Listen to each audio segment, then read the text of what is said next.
जिंदगी में एक लम्हा ऐसा जरूर आता है जब इंसान अचानक रुक जाता है।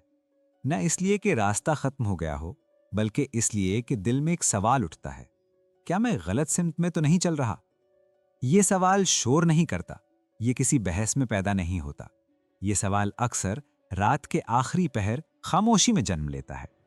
और ज्यादातर लोग इसी लम्हे इस सवाल को दबा देते हैं, क्योंकि सच ये है कि इंसान को बदलती हुई दुनिया से नहीं, बदलती हुई सोच से डर लगता है। थिंक अगेन इसी डर के साथ नरमी से बात करती है। हमें बचपन से सिखाया जाता है कि जो शख्स फैसला कर ले वो मजबूत होता है। हमने कभी ये नहीं सीखा कि जो शख्स फैसला बदल सके वो कितना ताकतवर होता है। हम तालियां बजाते हैं उसके लिए जो अपनी बात पर कायम रहता है, चाहे हालात बदल जाएं, हकायक बदल जाएं या नुकसान सामने आ जाए। ये किताब हमें ये दिखाती है कि कभी कभी सबसे बहादुर काम अपनी राय वापस लेना होता है। हम सबके जहन में एक पोशीदा अदालत लगी होती है, जिसमें हम खुद जज भी होते हैं और वकील भी।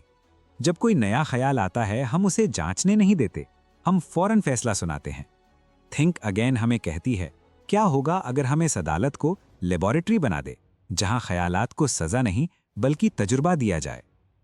एडम ग्रांट एक निहायत अहम बात कहता है, अक्सर हम सच इसलिए नहीं छोड़ते कि वो सच है, बल्कि इसलिए कि वो हमें महफूज महसूस करवाता है। गलत यकीन दुरुस्त सवाल से ज्यादा आरामदेह होता है, क्योंकि सवाल हमसे हरकत मांगता है और यकीन हमें जुमूद की इजाजत देता है। हम अपनी शनाख्त अपनी सोच से जोड़ लेते हैं। हम कहते हैं मैं ऐसा ही हूं, लेकिन दरअसल हम कहना चाहते हैं मैं बदलने से डरता हूं। थिंक अगेन हमें बताती है कि शनाख्त कोई मुजस्समा नहीं, ये एक दरिया है जो बहता रहे तो जिंदा रहता है।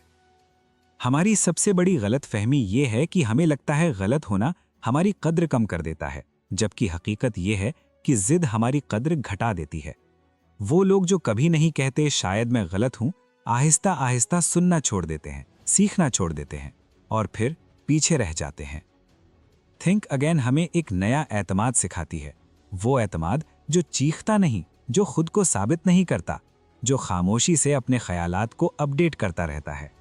ये वो एतमाद है जो कहता है मैं मुकम्मल नहीं हूं और यही मेरी ताकत है। ये किताब हमें तालीम के निज़ाम पर भी सोचने पर मजबूर करती है। हम बच्चों को जवाब याद करवाते हैं, सवाल नहीं। हम नंबर देते हैं, तजस्सुस नहीं। एडम ग्रांट कहता है कि हम ज़हीन बच्चे नहीं बल्कि फर्माबरदार बच्चे तैयार कर रहे हैं। थिंक अगेन हमें याद दिलाती है कि दुनिया को फर्माबरदार नहीं, सोचने वाले इंसान चाहिए। ये किताब रिश्तों के बारे में भी एक नर्म मगर सच बात करती है। अक्सर रिश्ते इसलिए नहीं टूटते कि मोहब्बत खत्म हो जाती है, बल्कि इसलिए कि दोनों फरीक अपनी कहानी बदलने को तैयार नहीं होते। हम कहते हैं वो हमेशा ऐसा ही था, वो कभी नहीं बदलेगा। थिंक अगेन कहती है, क्या तुमने खुद को बदलने का मौका दिया? हम गुस्से को अपनी सच्चाई समझ बैठते हैं। हम कहते हैं मुझे हक है नाराज होने का, लेकिन किताब हमें कहती है हक और फायदा हमेशा एक जैसे नहीं होते। हर दुरुस्त रद्दे अमल आपको आगे नहीं बढ़ाता, कुछ रद्दे अमल सिर्फ ईगो को तस्कीन देते हैं। एडम ग्रांट हमें मोटिवेशन के बारे में भी एक नई नज़र देता है। वो कहता है कि हम अक्सर जोश के पीछे भागते हैं, जबकि असल मसला सिमत का होता है। गलत नक्शे के साथ दौड़ना आपको मंजिल से और दूर ले जाता है। सोच बदलना सुस्त रवि नहीं, सिमत की दुरुस्तगी है। थिंक अगेन हमें सिखाती है कि जिद्दी जहन हमेशा मसरूफ रहता है लेकिन कम ही बदलता है, जबकि लचीला जहन खामोश होता है लेकिन दूर तक जाता है। ये किताब हमें अपनी अंदरूनी आवाज से दुश्मनी नहीं सिखाती, बल्कि मुकालमा सिखाती है। वो आवाज जो कहती है मुझे सब मालूम है। थिंक अगेन हमें सिखाती है कि इस आवाज से पूछो, तुमने आखिरी बार कब सीखा था? दुनिया तेजी से आगे बढ़ रही है और सबसे ज्यादा खतरे में वो लोग हैं जो खुद को कंप्लीट समझते हैं। एडम ग्रांट कहता है मुस्तकबिल उनका है जो खुद को आर्जी समझते हैं। थिंक अगेन हमें यह सुकून भी देती है कि बदलना गदारी नहीं है। अपने पुराने ख्यालात को छोड़ना अपने आप को छोड़ना नहीं, ये इर्तिका है।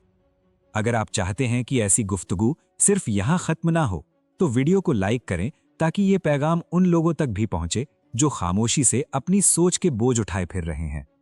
अनलिमिटेड लर्निंग स्पॉट को सब्सक्राइब करें, क्योंकि ये चैनल आपको जवाब नहीं देता, ये आपको सवाल करने का हौसला देता है। और कमेंट में सिर्फ एक सादा सा जुमला लिखें, आज मैंने किस बात को नए जाविये से देखने का फैसला किया है, क्योंकि जिस दिन इंसान दोबारा सोचने का फन सीख लेता है, उसी दिन उसकी जिंदगी वाकई नई शक्ल इख्तियार करना शुरू करती है।